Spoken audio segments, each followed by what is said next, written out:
Thank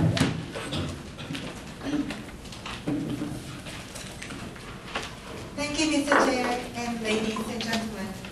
Euthanasia has been widely controversial over the world. You might remember the case of Teresiavo in 2004, Tokai Hospital incident in 1995.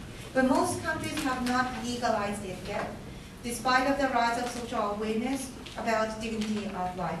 Therefore, Kyushu University and Keio University jointly propose to legalize assisted suicide for patients with terminal diseases suffering from intolerable pain. Plan. Euthanasia shall be legalized. The details are as follows. 1. Patient's condition should be truly terminal with no further hope for cure and with death considered likely to occur within 6 months. This must be checked by 3 doctors. 2. The patients are euthanized only if they are unendurable pain and only if the proper palliative care or sedation cannot remove the pain. 3. The patient shall show a clear will to wish for death. 4. The patient must reach the legal age. The definition of the legal age is subject to each state's legal system. Advantage 1. Agony of patients. A subpoint. Demand for euthanasia is there. 1. Patients who get terminal illness want to use euthanasia because they cannot endure the pain of terminal illness. They think it's better to die rather than live with much endurable pain. Here is an actual voice of patient. BMJ reported in 2000 said that he found his total dependence on others intolerable and requested euthanasia. After a wonderful life, he wished to die with dignity. Fully supported by his wife, he repeated his request several times and also see out his wishes and reasoning in a letter. In his eyes, he was experiencing intolerable suffering with no hope of relief and the sole prospect of losing his dignity. 2. There's public support for euthanasia. Japan Times 93 said the council mailed questionnaires in March to 5,000 adults selected at random throughout the nation and received replies from about 3,000. Nearly 8 out of 10 Japanese responding to a survey would not want medical treatment to prolong their life if they suffer from terminal cancer or war in a coma with no hope of recovery. A Health and Welfare Ministry report shows. 3. Doctors support euthanasia. The Japan Times 92 says even doctors are changing their perspective. Recently, 80% of Japanese doctors agreed in principle that living wills should be respected. 4. However, doctors cannot give patients active choice of euthanasia because it's illegal. The Japan Times in 92 says a former doctor at Tokai University Medical Hospitals was charged Thursday in connection with the alleged mercy killing of a 58-year-old cancer patient. The first time a physician in Japan has been charged with criminal liability for euthanasia. B subpoint. Patients are facing horrendous situation left in endurable pain. Liber's son, who is a medical doctor and Jewish doctor at the same time, said in 1999. At other time, however, death is not so benevolent. Pain and other symptoms like neurosis and shortness of breath may continue and even get worse, requiring increasing medical intervention to obtain relief. When this happens, physicians are forced to make a difficult decision. As body strength falter, it becomes less and less tolerant of high doses of drugs, but as pain and suffering increase, adequate treatment requires ever-increasing amount of medication.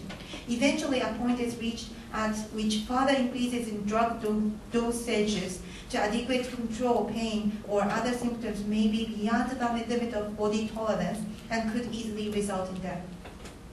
Patients die in despair and loss of dignity. Miyagawa said in 1979 that being a living corpse without any mental activity in coma is not humane state. Personality and its meaningful mental activity makes human human. At least ability and possibility of having such is essential to feel oneself worthy. Therefore, C. Thanks to legalization of euthanasia, patients can be relieved from endurable pain and choose how to close their life with dignity. Meister reported in 2008 said, there is no pain and they leave this earth under peace circumstances. Suicide and attempted suicide are not criminalized, so why is euthanasia? Suicide is a dreadful act that person does individually. Euthanasia is a complete opposite. It's not about an individual act. Advantage 2, legal framework. A subpoint. Because euthanasia is not legalized, there is no legal framework on how doctors should deal with patients with terminal diseases. President of all the hospitals said most of the doctors are already deciding when to stop term treatments for prolonging life of patients. Some of them are dangerously close to active euthanasia. Because there is no legal framework now, it's giving free hands to doctors. This is morally and legally unacceptable. B subpoint. Doctors are self-righteously killing patients without proper consent. Cross-apply advantage 1, A subpoint 4. C subpoint. Legalization would give a legal framework to ensure that doctors would respect patients' decisions, empirically proven in provision of eugenic protection law of Japan. Yamamoto says in 1993, in Japan, the artificial abortion is a penal offense. Only in the presence of certain conditions it is authorized under the provision of the eugenic protection law, which was promulgated in 1948. Due to the introduction of economic reasons in the list of the condition and the simplification of the procedures, the artificial abortion in Japan was virtually liberalized. Prosecuting for illegal abortion is very rare in recent years. Thank you. Thank you very much. Now, the first affirmative supposition will be cross-examined by the second negative speaker. Okay. You mentioned in the case of Japan, a doctor was charged for euthanasia. Yes. What year was that? 95. Okay. What happened to that doctor? Doctor was prosecuted, and Was he I convicted? do not remember whether he was legally charged. I think he is still in the second trial. Oh, okay. So can you think of any doctors that have been convicted for committing euthanasia? In Japan, no, because Okay. Can you think of maybe reasons for why a doctor might or might not get convicted? So if this doctor was charged, what evidence do you think was submitted at his trial? as my advantage to explain, it is very difficult for outsiders to know what was a real situation Okay, so without I'm proper sorry. documentation. My question is, what types of evidence were presented at this trial, in your opinion? At the trial, I think that there was a serious claim from the victims' families. Okay, and maybe the also doctor defended himself in his testimony, correct? Yes, also Okay. are. So my second question is, what is the in your plan? You know, a clear wish for death. What kind of form would this request take? Like a written or verbal request, or how would this wish be expressed? We will have living will. Okay, so if the patient doesn't have a living will, then presumably he can't get euthanasia. No. Okay, so you talk about how the coma suffering is very bad. Mm-hmm. Why would your plan solve for this coma suffering? No, that's why I think they have right to evacuate. Evacuate. Evacuate from your life. Oh, right. Okay. So, in other words, but if somebody was in a coma and suffering in that coma, that person could not get euthanasia. Is that right? But they have full right to have living will Okay. before that condition. Understood. What justifies suicide being bad but euthanasia being good? Because suicide is something you make individual decision without making sure that you will have no possibility to have further aim or dream in your life. Okay, so if we can prove on our side of the house that there is some aim or dream in preserving these people's lives, would you admit then that our case has proved its burden and shown that you should uphold If that these people's lives? possibility is significantly high, Okay, thank you. Thank you very much. Preparation before first negative construction.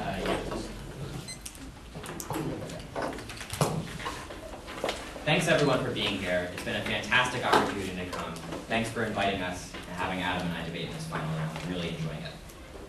So what we hear from the affirmative is that people should be allowed to kill themselves if they're terminal patients who have unendurable pain and express a clear will to die. Now, Adam and I agree in principle that you should be able to kill yourself if you have unendurable pain and a clear will to die. But the fact of the matter is, people experience euthanasia. People are killed by their doctors right now, even though it's illegal. So the question is not whether we should have a law justifying euthanasia. The question is, what kind of law should we have? How should we apply the standards? Who best determines whether somebody is in unendurable pain? What should the appropriate standard be for whether they have a clear will? Should it be a high standard or a low standard? So what Adam and I will advocate in this round is that the status quo, what we currently have now with euthanasia being illegal, but doctors doing it anyway illegally, is in fact the best way of assessing these things. The doctors who know the patients best are in a best position to determine whether somebody is in unendurable pain and whether they have a clear will. And I'll explain why in a couple reasons before I go into the things that we heard from the first affirmative speech and rebut them. So the first thing that I want to talk about is how it's better for patients to have a system whereby a doctor exercises independent discretion even under the threat of going to jail. And I want to explain why. The affirmative case has no human element to determine whether it really is appropriate for someone to die. Doctors come in and assess one thing only, whether somebody is a terminal patient who has 6 months or less to live. The way they express their will is only through a paper document, the living will. Nobody is ever around to talk to the patient, to have a psychological consultation, to ask them whether they truly thought through their decision, to see whether they were under pressure by their family or felt pressure by society, imagined that other people want them to die. No one is there to determine whether they are of sound mind, whether they are in fact someone who may have wrote a living will a month ago or a year ago when they were perfectly rational, but after the disease adopted a very unhealthy attitude and didn't think through their decision in light of the difficult circumstances involved. Now, we think this is a major problem with the model. Nobody is there to check on these things. Adam and I prefer the status quo, where a doctor is there, and a doctor can illegally administer euthanasia. Now, the doctor then has a choice. They can talk to the patient, assess the patient. They know the patient's medical history, psychological history, because they've been with the patient the entire term of the disease. They know the patient, they know their family, they can assess whether that patient is under pressure. We realize that this is still an illegal act, so not every doctor will be willing to do this.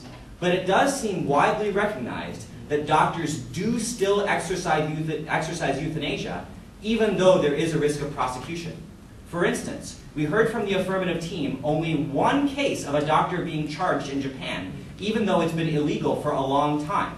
And we didn't hear that that person had been convicted. So it seems as though doctors are willingly able to conduct this procedure and use their own discretion. While they may do so under the risk of prosecution, that risk is low, so they're probably willing to do it. But we think, if anything, that risk ensures that they only exercise euthanasia in the best possible circumstances, in the most extreme cases, where the pain is the greatest and the loss of life is the least harm to others. The second thing then that I want to talk about is how it's better for society's attitudes towards death. If euthanasia is legal as opposed to illegal, people will do it either way, but they'll see the option differently. It will be seen as a default option, a standard option, something that many people do and it's expected that people do. When that is the default, then people will have an attitude that if the burden is on them to justify continuing to live. Rather than the burden being on them choosing to die, many people will see attitudes being shaped by society that it's a standard, expected thing to do to have euthanasia. For instance, a similar example is suicide. Many newspapers don't publish reports of suicide because there's a recognized effect that when reports of suicide are published, more people commit suicide because it's glamorized. It seems more normal, the appropriate thing to do when you feel depressed. The same thing will happen with euthanasia. People will feel the burden is on them to justify their life. But Adam and I think this is the exact type of pressure that could corrupt, that could damage, that could negatively influence a patient's decision in a way that on our side, a doctor has the ability to stop, even though it's illegal. Whereas on their side, nobody has the ability to stop. There's only a medical diagnosis being done. Here, here. So what did we hear from the affirmative side that I haven't rebutted so far? What we hear, first of all, is a right to die. And Adam and I generally agree in the right to die. But that does not justify a particular model that, first of all, does not introduce a human element, someone to check whether the right to die is being appropriately exercised. And second, the right to die does not guarantee that it's okay for us to present the option of death as a good one, a standard one. Adam and I would rather err on the side of life. We second hear about the legal framework, about killing without consent. But killing without consent can happen under either side. It's illegal right now, so we don't know why a legal framework would make killing without consent happen any less often. It'll be no more illegal then than it is now. That's why we're proud to oppose. Thank you very much. Now, cross-examination from the affirmative side.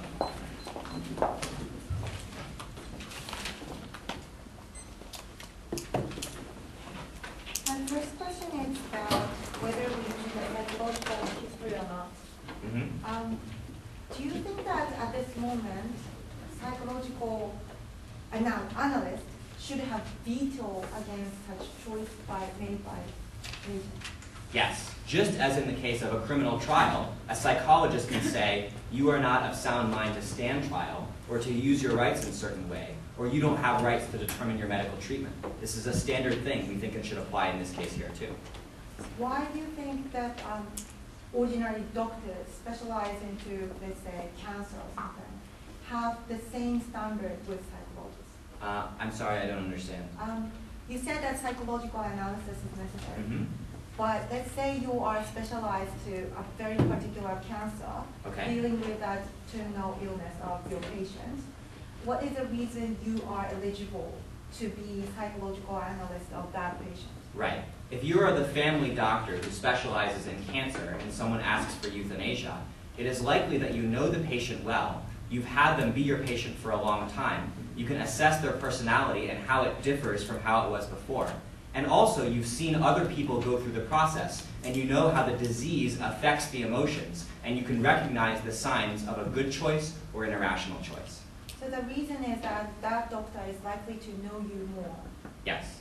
Then, what would happen if that doctor really knows you well and really hates you? I don't understand. What would happen if doctor have strong motive to kill you?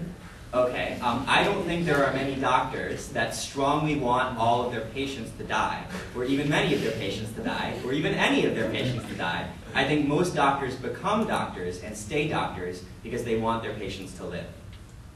What would happen if somebody who might inherit a huge amount of money from the patient pays a huge amount of money to that particular doctor, and that doctor is really good at hiding things, like stealing their co-workers and nurses? That would be very bad, but under your system, it's still possible for a family to pay off a doctor to go outside of the legal framework and hide the evidence in order to murder the patients without providing consent. So neither side has an advantage on that case. But if we allow 3 doctors to access one patient who are in the same field of the medical study, don't you think that they have in conflict of interest? But those 3 doctors only assess the patient if the patient has requested euthanasia. If the family wants the patient to die, they can talk to the doctor and bribe the doctor before the request is ever made. So even on your side, murder can happen. That's always a problem. Do you agree that... Thank you.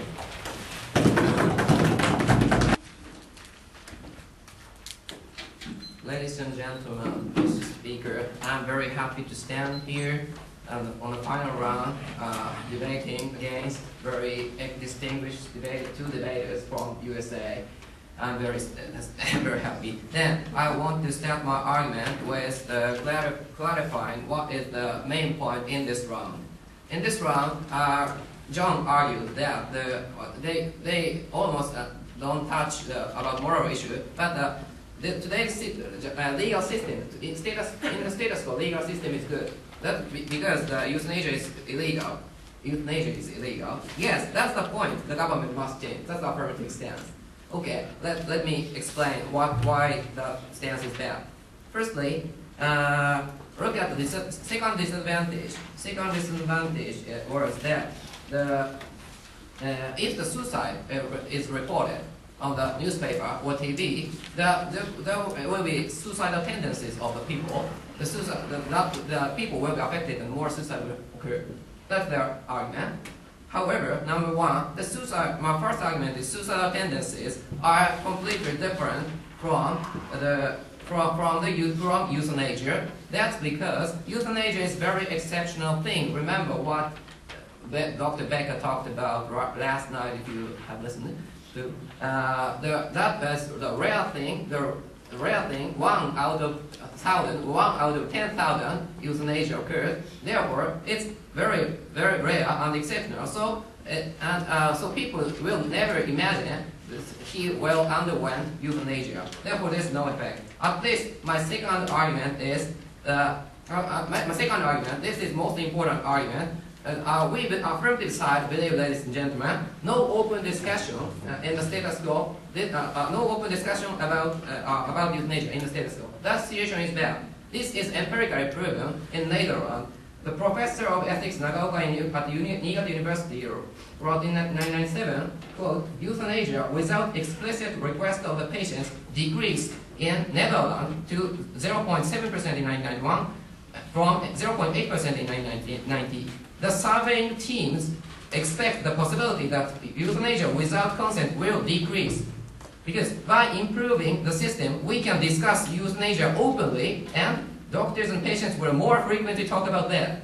As a result, more people prepare living will, and there will be much less situation where doctors need to perform euthanasia without consent. Unquote. Therefore, like this, my third argument here is, remember what Dr. Becker talked about. So for example, he explained that the practice for the first-year medical student at Harvard University, the medical student must see dying patient to study how people die.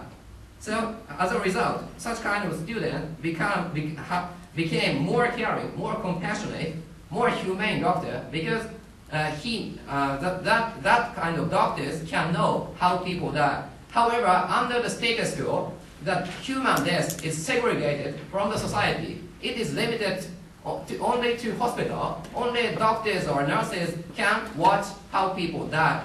This is our, ladies and gentlemen, we government side strongly believe that kind of situation is bad. Therefore, let us introduce a new kind of policy to make open discussion of death and about euthanasia.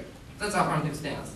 Therefore, as for the third disadvantage, also he argued that after the plan is adopted, option of death will become good one. However, that's completely wrong way to think, because we've already proven that such kind of open discussion make people think about death, and people will understand about death and euthanasia more deeply and profoundly. Therefore, as a result, such kind of illegal euthanasia without patient's consent will decrease.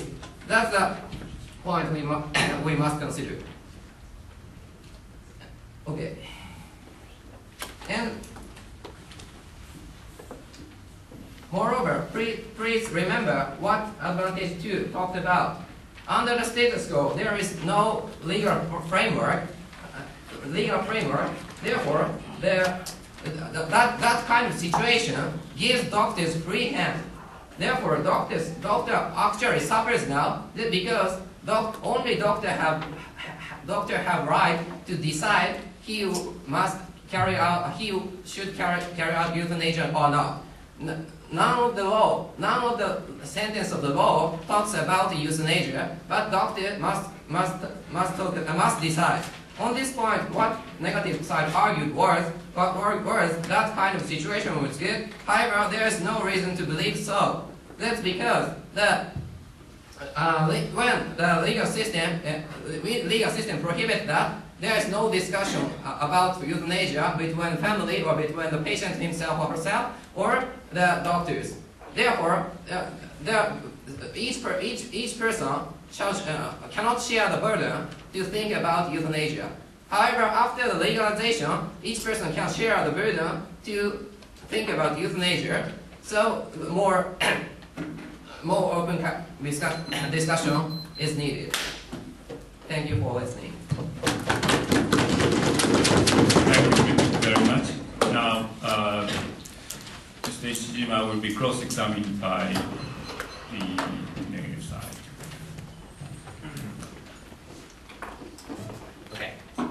So you agree that open discussion of suicide, normal suicide, often increases the number of people who commit suicide, correct? No, No? absolutely no. What about cases where newspaper reports of suicide make it seem like suicide is the normal thing for a depressed person to do, and as a consequence, more depressed people kill themselves? I haven't heard that the newspaper reported that suicide is a good thing or suicide is normal thing. But every time the newspaper talks about suicide by reporting on it, it seems more normal because that's another case where it happened, correct? I don't think that people judge that suicide is normal because when people think suicide is normal, that they are depressed or Right. mentally So ill. normal for a depressed person. No, normal for depressed person. So if this happens for suicide, if discussion of suicide makes it seem more normal for depressed people to commit suicide, why will not the increased open discussion of euthanasia make it seem more normal for terminal patients to kill themselves? I don't think that's a point for us because the euthanasia. I think the people do not want to die, and people do not want to be euthanized, at least at healthy people. So, if the euthanasia is legalized and that can be reported, I don't think that report can. When you're deciding whether to have euthanasia on you as a patient, is that an easy or a difficult decision? It's a difficult decision, I think. So if it's a difficult decision, then could your decision then be affected by how the option is presented to you? Options are present, but our stance is the basic stance is that even under the status quo, as you said, that illegally euthanasia is carried out. For example, withdrawal of the life supporting or taking off life supporting machines. So even now, even under the status quo, there are options, but these are illegal. This is the status quo. But they happen anyway, right? Happen anyway, but it's hidden, it's undercovered. Okay, but So we must okay. So you say that in the Netherlands, you cited a study where after euthanasia was legalized, it said the number of patients who were killed without consent went down. Yes, euthanized patient without consent decreased in number. What was the date on that? What year? The study? Around 1990 and 1991. But given that your model has no good way to verify consent, how do you know that it didn't go up? Didn't go up. This evidence does not directly talk about so, but this researcher considers that there is possibility that consent will not. Time's up. Thank you very much. Preparation. Today in this debate, there is broad agreement that the types of agony and suffering explained in the constructivist first speech is something to be avoided, something to be regretted. But the question is, what kind of mechanism do we have to deal with this kind of suffering? In what ways should we send society messages about the appropriate ways of dealing with these suffering? What direction should we push society towards? And what kind of pressures are we willing to let exert on people who are already in a terrible situation? And secondly, the question we have to ask ourselves is, what kind of legal mechanism should be involved? And what things should that mechanism consider? Should it consider elements of procedure, having to fill out certain documents, actually, and being diagnosed in a certain way? Or should it consider more human elements, actually engage a doctor who knows the patient, who knows the things that the patient is going through, and is able to make a decision tailored to the suffering of the patient himself, rather than tailored to a bureaucratic procedure? John and I stand firmly on the side that these processes need to be individualized to the patient because the types of suffering experienced is so individual. And we need to continue to send the message to society that as much as possible, you should err on the side of life, look for things inside your life that are good. We've been proud to defend that so far, and we will continue to defend this in this round. So with that said, let's look at the arguments we made one by one. We explained, first of all, why it's better for patients to have a doctor care for them and make these kinds of decisions rather than a bureaucratic procedure. I think in addition to this, we can list very specific reasons why maybe this bureaucratic procedure wouldn't account for factors which might encourage somebody to sign a living will, but which would not reflect a sincere desire to die. Consider the stages of shock and depression that people undergo in the stages of a disease. This is an impossible, you could very easily sign a will that says, I don't want to live anymore in my first depressive stage of my disease, even with 4 months to live. But with 3 months left or 2 months, you can come to accept your death, see your death as part of life. This is part of the dying process for many people. And yet it's hard to see that point from the perspective of 6 months away. You need an experienced medical physician to say, hold on a second, wait a little bit more. I'm not going to endorse your right to euthanasia. Even though you've done everything right, you've been diagnosed with a terminal condition, you signed a living will, that's not the right thing to do. I'm going to wait a little bit because I know you better than you know yourself in a position of such intense suffering. Secondly, we talk about the family pressure, that many times families just have financial motives to put pressure on you to die, or they have emotional motives, they want to move on to your life. And social motives. We've been talking in this round about how society wants to pressure people to and have this conversation, using these people as footballs, essentially, to convince them that they need to die. We say when all of these pressures are exerted upon somebody, it's very often hard to make an informed choice under the status quo.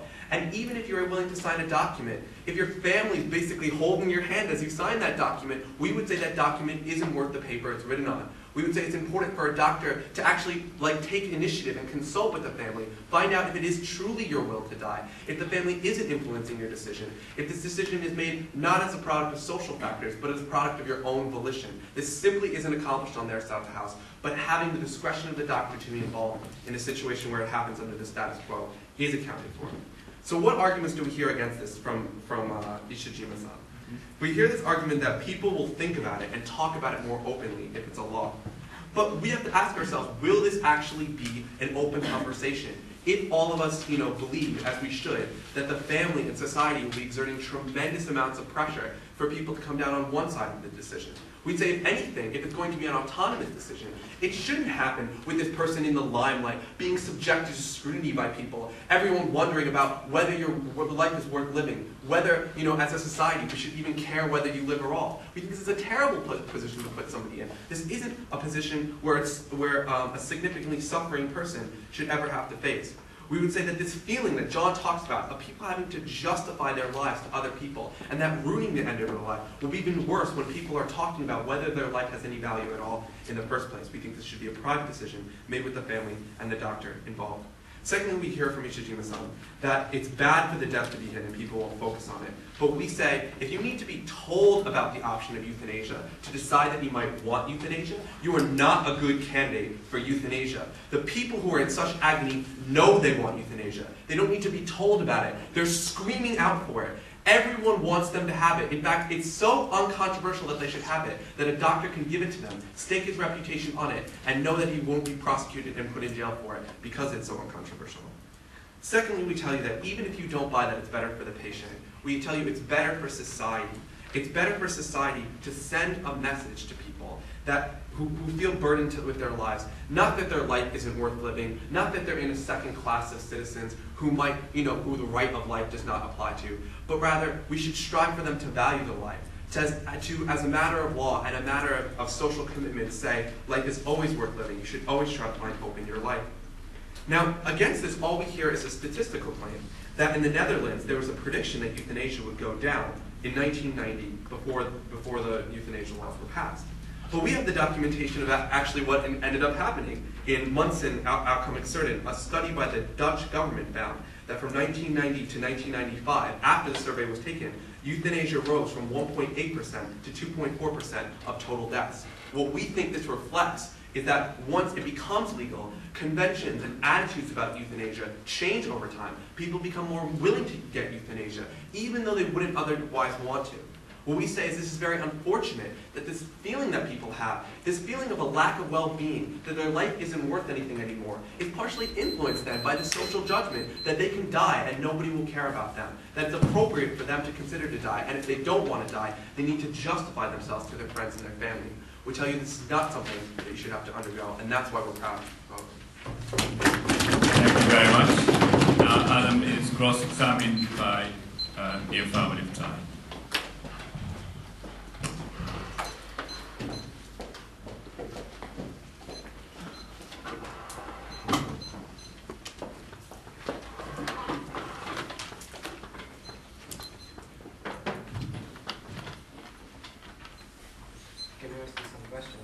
before that, thank you for calling me Ishijima-san, as I talked to the day before yesterday, but Ishijima-kun or just Yosuke, because that is more friendly way in Japan, please.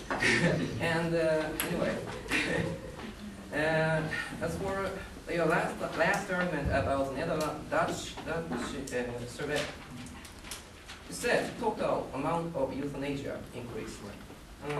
You did not say total amount of euthanasia without consent increased. Just total amount of euthanasia. Right. So for the euthanasia characterized by your plan, where the doctor or the patient has to get consent in this way, yeah, total euthanasia increased. That's what I'm saying. I guess the hidden reason before this is before euthanasia was legalized, that was illegally carried out, so it does not reflect in number. Well, one of the major objections that we have to your characterization is that euthanasia that occurs illegally, as in without legal permission, is euthanasia without consent. We say that actually the best way of examining the consent of the patient is to look at these people between the doctor and patient relationship, and even if there aren't laws against it, that argument, thank you, yes. that argument. So, be more compassionate rather than be bureaucratic way. Okay. So why our proposal is why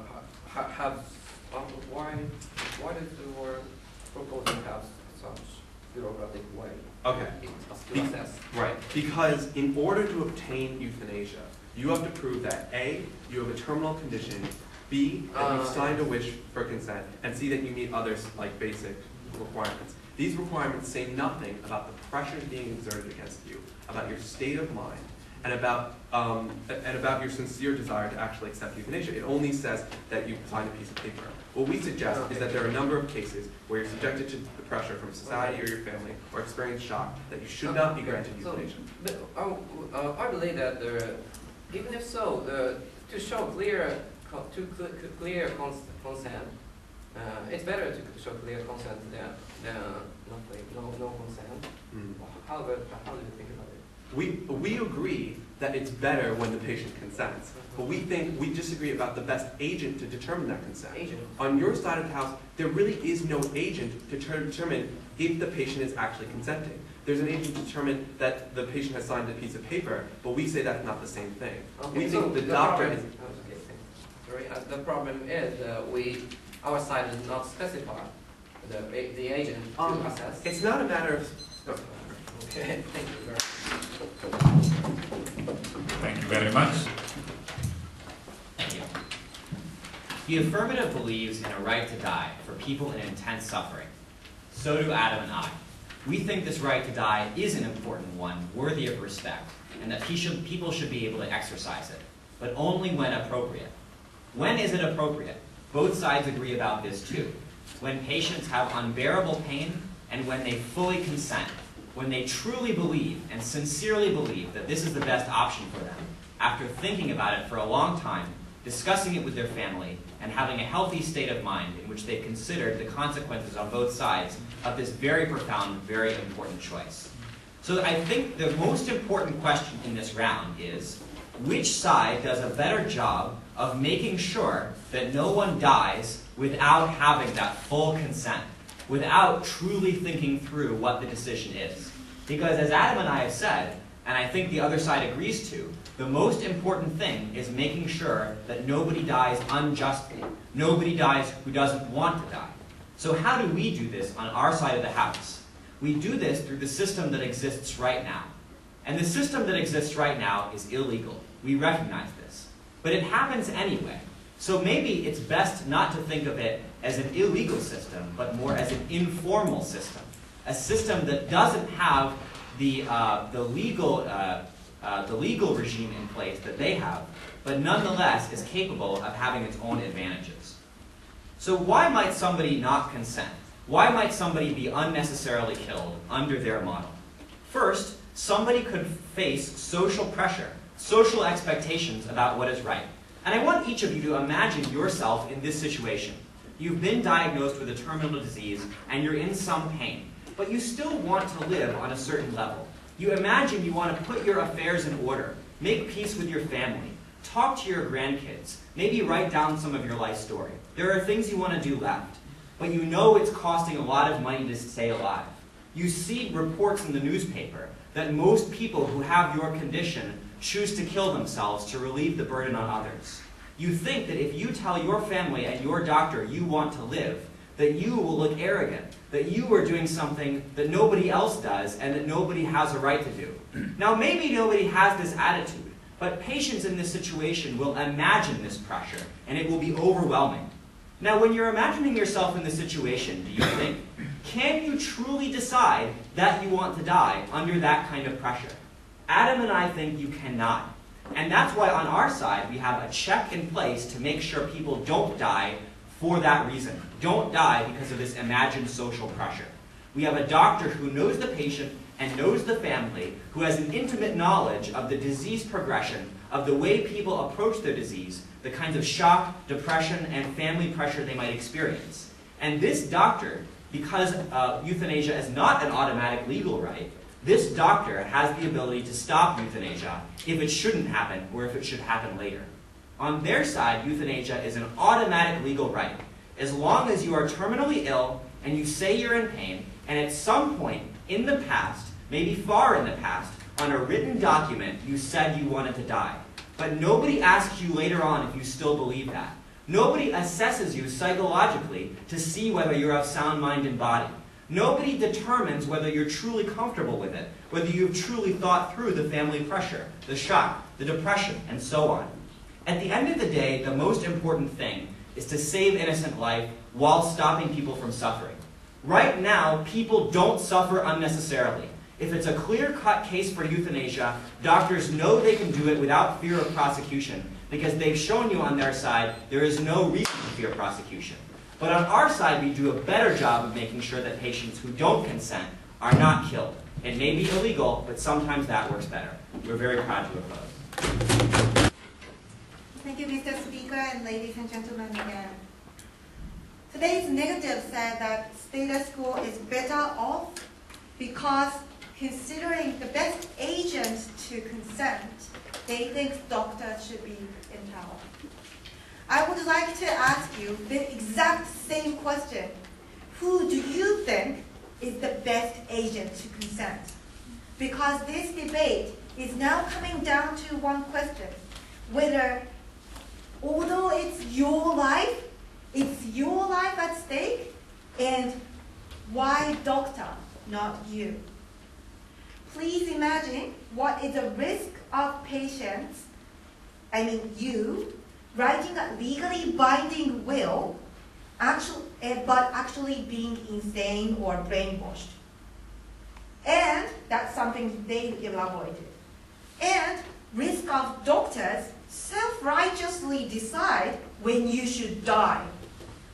One individual can decide your death even without informing you that you're dying. No safeguard whatsoever is there. What is the reason why you believe that doctors will be sincere to you at that moment? What is the difference from murder? So the thing is, second, which is fairer, do you think? The problem is not about number of euthanasia per se. It's about increasing number of proper euthanasia with consent and decreasing number of random euthanasia without any kind of consent. We see following 4 conditions nowadays. 1, living will is not actually something they elaborated, like I want to die. It's more about specific situation. If you have an unendurable pain, it's not removable, there is no hope of recovery, and there's full consent, and 3 doctors agree with all of this. This is the situation we are talking about. 2, if patients want to consult psychological analysis, or they want to consult family members, go ahead and do so. But if you do not legalize this, you don't have either consultation with psychological analysis of family because you do not know you will die because your doctor is killing you tomorrow. You are not having this kind of safeguard and control whatsoever at all, although the thing at stake is your life. Therefore, as long as a condition is strictly to extreme cases, we are not talking about if you get obese and you want euthanasia. That's not the case we are talking about. You are not getting euthanasia only with such random cases with very rare or ordinary disease which ordinary people believe that you should hold on. We are talking about extreme cases. Therefore, yes, statistically in Netherlands, number of euthanasia without consent decreased as second affirmative constructive elaborated. But the total number of euthanasia, as the second negative constructive said, increased. So let's go to advantage one. What is the real situation we are facing now?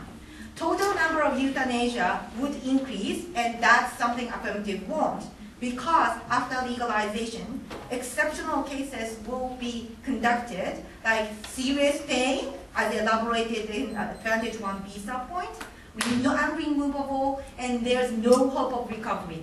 It is cruel to sit and watch them eventually die after endless intolerable pain over time without hope. That is why we believe that it's fair up after legalization. Thank you. Our side agrees with Masako that ultimately this case comes down to a question of consent. But in Masako's final speech, she makes a crucial error. She confuses two kinds of consent. There's one kind of consent where the doctor knows you don't want to die, but kills you anyway. Under both sides of the house, this type of consent can still not occur. Doctors can still kill you without telling you. If a doctor wants you to die, there is nothing in the bureaucracy provided that would prevent a doctor from doing so. You're still terminally ill. You still can sign a clear wish for death. You can still be an adult. You can still have conditions that 3 doctors can assess as terminal. You can still not be applicable for palliative care. On both sides of the house, this can still happen. So the question we need to ask ourselves is, what happens about this second kind of consent? What about if the doctor wants to do the right thing, but might make a mistake? Where he wants your consent, but there might be something that prevents him from discovering your consent. Well, this is what John and I focus on this round. We say, in order to safeguard against this potential error, there needs to be a presumption on the side of life. That when a person is making this decision against all the pressures out there that say he should, the family wants to move on, other people want to move on, it costs money, that person should feel society behind him. He should feel the weight of the laws behind him, telling him if he wants to stay alive, it's okay. It's okay. It's good to want to live. It's good to want to survive. Don't listen to people telling you there's nothing left to live for. Still strive to find meaning in your life. We say this is good. We should feel this way. We should encourage this culture of life. And what's the opposite side? The opposite side of feeling that way is feeling like you need to justify your life. Feeling like you're not already good enough. That you need to explain to people why you want to live in spite of the overwhelming presumption that by your family and others that would exist, and we argue would exist, that you should die. We say that's such a terrible pressure that no freely informed decision can occur in those circumstances, and for that reason alone, you should oppose this motion. But secondly, we say that the model itself simply does not guard against the pressures and coercion that people fear in the same way the status quo does.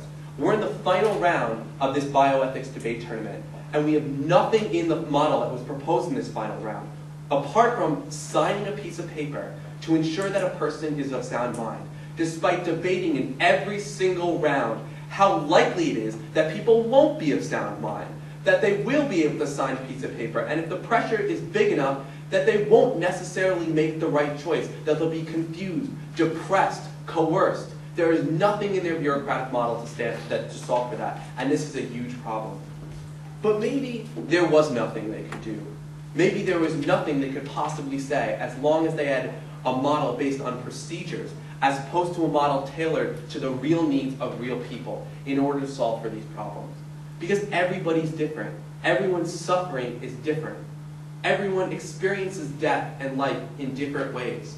The only way to deal with this is to encourage people, doctors and patients and family members, to speak about these things privately, outside of the glare of society, outside of the legal regime. For a doctor to be able to say, even though you qualify for this right, I don't think it's the best decision for you. Knowing everything about you, I know your emotional needs, I know the pressure being placed upon you, and I'm willing to stand up for your rights and against all the pressures being held against you.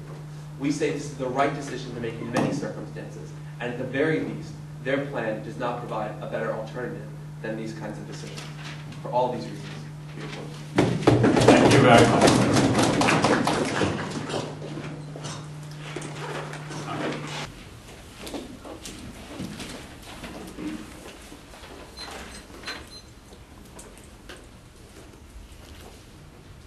Thank you, ladies and gentlemen, Mr. Speaker. I'm happy to stand here again to deliver the very final speech of the International Bioethics Tournament. I want to start with my speech, and I want to show why affirmative can win in 3 points. Then, what mainly negative argument is that the euthanasia is private thing and outside of legal order or something like that. However, that argument have a serious flaw. That my first weakness of that argument is, what is illegal is anyway illegal. But there is no. Please consider why is law exist? Why the legal system exists? I suppose it exists in order for the nation, people, to become happier or lead a better life. So, if there is no, indeed, even if the law exists, some bad guys break the law, like the euthanasia. Euthanasia is carried out illegally under the status quo. However, what the government must do is that to improve such kind of legal system, and make the better law. Then, this is what the government must do primarily.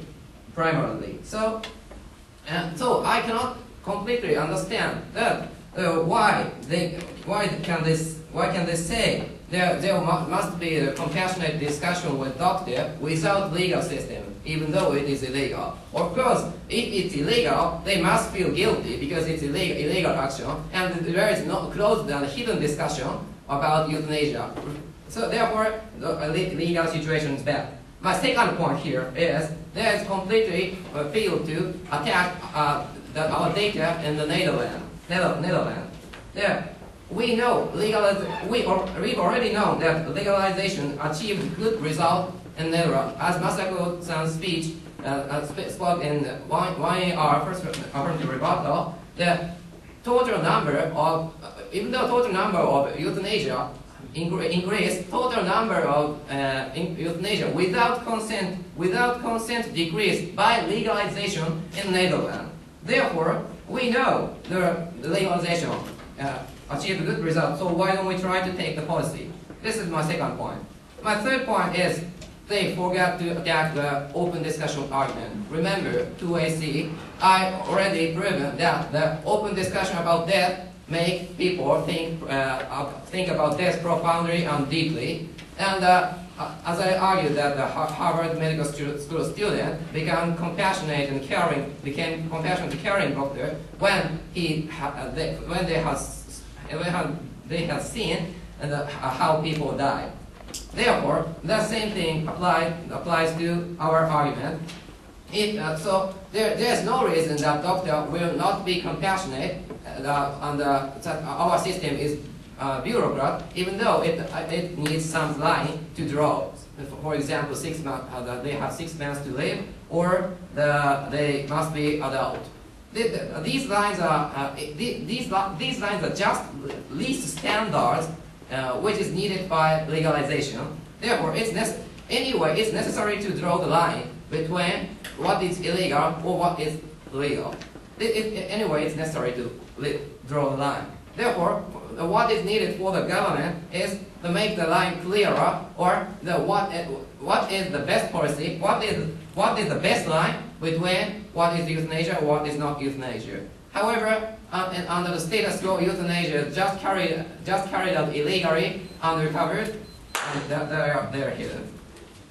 Therefore, for all reasons, we strongly propose today's motion. Thank you. Thank you very much.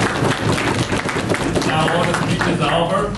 We'd like to congratulate all four speakers again. Thank you very much.